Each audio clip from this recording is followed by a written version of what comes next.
Hey guys, we're looking at the answers to the worksheet aroc, iroc, and MVT. We went over some of this in class, but I want to finish going over the rest of it. So on problem number one, put f prime of A, f prime of B, f prime of C, and f prime of D in order from least to greatest.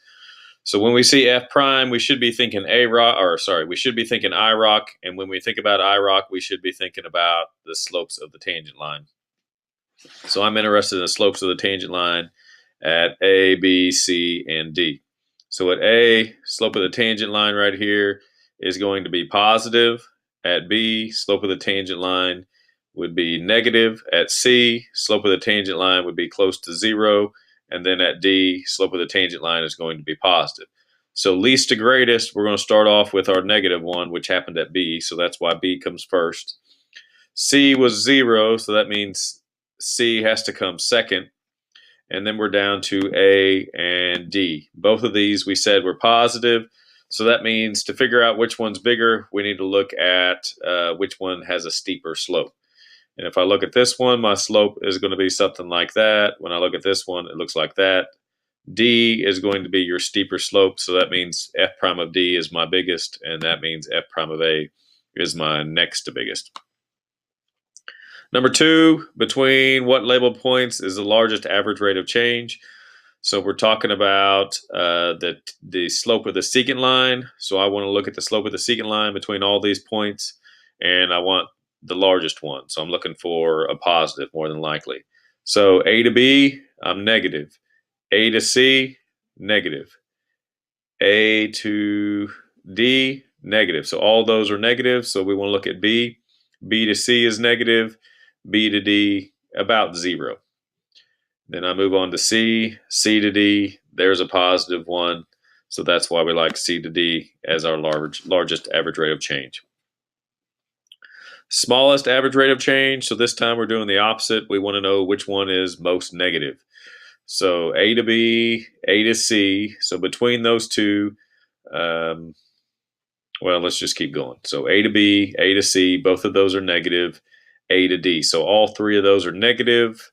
The steepest one is probably A to C. So A to C is probably our steepest one so far. Then we go to B. B to D is pretty steep, and B to C is pretty steep, and then B to D is about zero. And then we go to C. C to D we already said was positive. So the two we're really looking at would be A to C and B to C. So hopefully you would agree with me that B to C is the steepest. And C, which is the largest, so aroc between B and D. So aroc between B and D, which is about zero. Aroc between B and C. B and C would be negative. So between those two, we like B and D. And then the instantaneous rate of change at B. Instantaneous rate of change at B is going to be negative. Tangent slope there is negative. So the biggest of those three is the aroc between B and D. Calculate average rate of change over the given interval. So all I have to do is find my secant slopes. So here's my points. And so I plug my endpoints in, f of 4 minus f of 0 over 4 minus 0.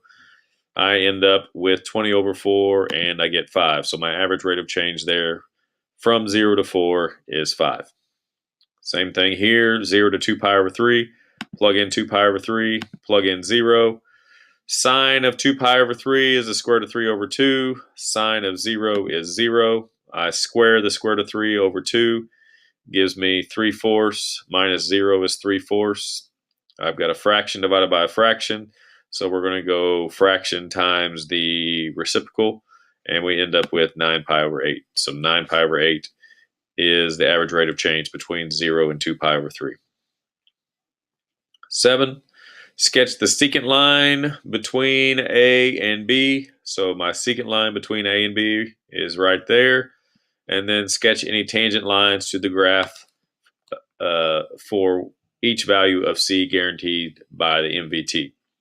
So I'd be able to draw one right here. I'd be able to draw one right there. And there's also one right here, which also happens to be the same as the secant line. So there are 3 different spots right there. All right, 8, determine if the MVT can be applied. If it can, find the value of C guaranteed. If not, explain why. So in order to use MVT, we have to be continuous and we have to be differentiable. Continuous on the closed, differentiable on the open. So continuity first. On number 8, I have a continuity concern because I have a fraction. So I want to know what's going to make my fraction, what's going to make the denominator of the fraction 0. And 0 is that. So then the next thing I ask myself, is 0 in the interval? Yes, it's in the interval. So that means MVT cannot be applied because f is not continuous at x equals 0. And you don't have to get specific and say x equals 0. You could say not continuous on the interval. Number 9, that's one we did in class several times. So I'm going to skip over that. Number 10, we're dealing with an absolute value problem, which is a V. So if we just think about that, we know it's going to be continuous. But since it's a V, we know we're going to have a cusp. So I need to know where is that cusp. Anytime you want to find the cusp and you're dealing with absolute value, set the inside of the absolute value equal to 0 and solve, and that tells you where your cusp is. So that's why I have said f is not differentiable at x equals 3, because when I set that equal to 0 and solve, I get x equals 3. So that's the location of our cusp, which means I'm not differentiable there. And since I'm not differentiable, that means the MVT can't be applied. All right, next one, f of x equals cosine plus tangent between 0 and pi. Continuity issues, no continuity issues for cosine. There are no asymptotes. However, there are asymptotes for tangent. If you remember, tangent is sine over cosine, which is a fraction. So I want to know, when is that denominator of that fraction going to be 0? So when is cosine 0? We should know by now that cosine is 0 at pi over 2 and 3 pi over 2. Pi over 2 is in my interval, so therefore f is not continuous at x equals pi over 2, and therefore the MVT can't be applied. 12, continuity issues. Anything bigger than 2 would give me an issue because it makes the inside of this negative. But 2 or less than 2, I'm good to go, because 2 makes it 0, and then anything less than 2, I'm still going to be positive. So we are continuous on this thing, on my interval. So then I need to look at the derivative. So the derivative of this thing is going to be negative 1 over 2 times the square root of 2 minus x. All right. So now I want to know what's going to make my denominator 0. 2 makes my denominator 0. But since we're now talking about the differentiability part, that means I'm on an open interval and 2 doesn't come into play because 2 is not included when I'm looking at the differentiability piece. So I can go ahead and find my average rate of change. So I plug in 2, I plug in negative 7. We get 0 minus 3. So negative 3 over 9 means that my average rate of change is negative 1/3. Then I set my average rate of change equal to my derivative and solve. I just cross multiplied here, squared both sides, and then subtracted 2. So that gives me negative x equals 1/4, which means x equals negative 1/4. Very important that we understand what's happening at negative 1/4. Negative 1/4 is the location where the instantaneous rate of change is the same as the average rate of change. In this case, the instantaneous rate of change is negative 1/3, which is also the average rate of change. Very important we understand what's going on there. All right, 13, using a calculator here, grass clippings are placed in a bin where they decompose. Between 0 and 30, the amount of grass clippings remaining in the bin is modeled by A of t, where A of t is measured in pounds and t is measured in days. So we have our dependent variable, our dependent units, we have our independent units. So first thing we want is our average rate of change of A between 0 and 30. So that means I need A of 30 minus A of 0 over 30 minus 0. Again, we're using our calculator. So if you plug that into your calculator, you're going to get negative 0.196. And our units are going to be pounds per day, because I've got pounds for dependent, I've got days for independent. When I take the derivative, it's going to be pounds per day. Remember, anytime I'm dealing with decimals in calculus, we always need 3 decimal places. So make sure you always give me 3 decimal places.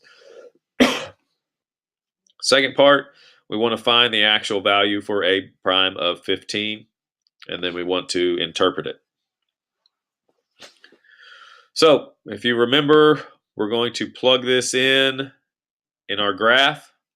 We're then going to create a new page. On that new page, I'm going to do shift minus, which gives me d over dx. I'm going to put x down there at the bottom. I think it's a parenthesis, but you got to put x in there. Then we're going to, in the parenthesis, we want to press our variables button, and we want to get F1. Then we're going to put x inside of that F1. Then we're going to get all the way out to the right, and I'm going to do control equal. I'm going to choose that vertical bar, and then after that, I'm going to press x equals 15. When I press enter, I should get negative 0.163. And I'll try to get a calculator and videotape that so you guys can see what we're doing instead of me just talking. So again, aroc, iroc. Remember, aroc units and iroc units must be the same. So interpretation, like we did the other day, we could do after. The other thing we said was at or on. So right here, at, on, or after 15 days. The grass clippings are decomposing. We're decomposing because we're getting smaller. This negative is what tells me I'm decomposing at a rate of 0.163 pounds per day. So that would be the interpretation of that. And you might have said, if you said the amount of grass clippings is decreasing, if you said decreasing right here instead of decomposing, I'd be fine with that as well. 14, Ben rides a unicycle back and forth along a straight east-west track. The twice differentiable function B models Ben's position on the track, measured in meters from the west end of the track at time t. And again, we talked about in class, this should say time t measured in seconds from the start of the ride. So this right here is jacked up as we talked about in class. So my dependent is going to be meters. My independent is going to be seconds. The table above gives values of v of t and Ben's velocity v of t. So we have v of t here. So v of t dependent units are meters per second, and independent would be seconds. Let me make sure I said that right. Meters per second is dependent. Seconds would be independent when I'm talking about v of t. All right, so between 40 and 60, must there be a time t when Ben's velocity is 2 meters per second? Notice right here, 2 meters per second at a time t. That means we're dealing with instantaneous rate of change. So if I want to prove instantaneous rate of change, I need to show that there's an aroc at that instantaneous rate of change. So if I'm going to do aroc, I know that I've got to have meters in the top and I've got to have seconds on the bottom. So that means my dependent has to be meters, my independent has to be seconds. So if I come up here, here's meters. So that means I've got to use this function and I need to use 40 and 60. So that's why we have b of 60 minus b of 40, which is 49 minus 9, which is 40 over 20, which gives me 2. So yes, since b of t is continuous on the closed and differentiable on the open, and the aroc of b on this interval is 2, then yes, the answer is yes, Ben's velocity must be 2 meters per second. Okay. All right, 15. We have a continuous function f is defined on the interval from -4 to 3. The graph of f consists of 2 quarter circles and 1 line segment. So I got a quarter circle, and a line segment. The average rate of change of f on the interval, or it says find the average rate of change of f. So I need f of 3 minus f of -4 over 3 minus -4. That ends up giving me -2/7. Then it goes on to say there is no point C between -4 and 3 for which f prime of C equals the average rate of change. Explain why this statement does not contradict the mean value theorem. Remember, the two things that must be present for MVT is continuity on the closed, differentiable on the open. This thing is continuous. There are no holes or jumps or asymptotes, so we are continuous. However, at 0, if you notice, there is a cusp, which means I'm not differentiable. So we do not contradict the MVT because f is not differentiable at x equals 0. 16.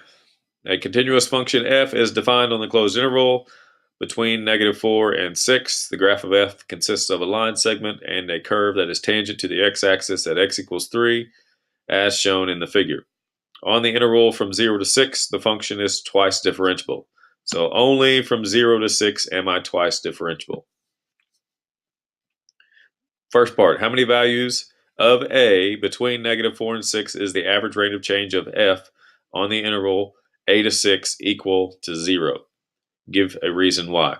So I know the right side has to be at this point, and I want the left side to be in such a spot so that the slope of the secant line is 0. So if you notice, if I extend this to the left, there's going to be a spot there. If I could keep going here, there's going to be a spot here. So that gives me two different spots where the slope of the secant line is going to be 0. So I said two values. F of 6 is equal to 1, and there are two values of x on my interval that produce y values of 1. So I've got a y value of 1 here and a y value of 1 there. In order for my aroc to equal 0, f of a and f of 6 have to equal each other, and that's a good enough explanation. That may be an over-explanation, but that might help you. All right, is there a value of a between -4 and 6 for which the mean value theorem applied to the interval from a to 6 guarantees a value of c at which f prime of c equals 1/3? So f prime of c, this should be jumping out at me, screaming iroc. So if I want to prove iroc is 1/3, then that means I have to show that there's an aroc that's 1/3.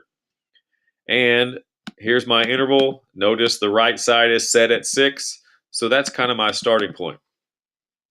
I need to find a spot where the slope of the secant line is 1/3 and the right side of it is at 6. So if my slope is 1/3, that means I could go up 1 and over 3, but notice there is no graph. So instead of going up 1 and over 3, I want to go down 1 and over 3. So if I go down 1 and over 3, I end up at this spot right here. So the slope of the secant line between those two matches, or gives me 1/3. So since I can produce the slope of the secant line that's 1/3, then that means the MVT has to guarantee that f prime of c equals 1/3 somewhere. All right, so I picked that point 3,0. So my point was 3,0 right here. I plugged that into my average rate of change formula. I showed that that's 1/3, and then I said yes because of the MVT, and that should get the job done on part B. All right. So there are your answers for aroc, iroc, and MVT.